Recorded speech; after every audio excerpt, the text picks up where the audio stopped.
இது ஒரு கடவுள் கதையில்லை. இது தமிழர்களின் பழமையான போரியல் அறிவியல். சங்ககால தமிழர்கள் போருக்கு முன் யாரை வழிபட்டார்கள் தெரியுமா? அது துர்கா இல்லை, அது கொற்றவை. தொல்காப்பியம் மற்றும் புறநானூறு சொல்லும் ஒரு உண்மை: கொற்றவை வெற்றி மற்றும் பலி அடிப்படையிலான போரியல் தெய்வம்.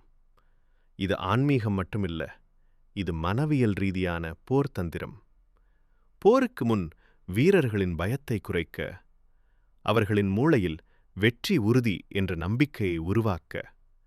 கொற்றவை வழிபாடு ஒரு சைக்காலஜிக்கல் கண்டிஷனிங் சிஸ்டம்.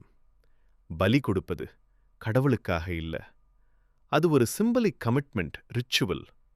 நான் வெற்றி பெறாமல் திரும்ப மாட்டேன் என்ற உறுதி.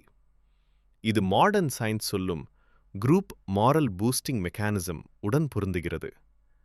ஒரே நம்பிக்கையில் இணைந்த கூட்டம் அதிக வீரத்துடன் போராடும். பின்னர் இந்த கொற்றவை துர்கா மற்றும் காளியாக மாற்றப்பட்டது. ஆனால் அதன் அடிப்படை தமிழர்களின் போரியல் அறிவியல்.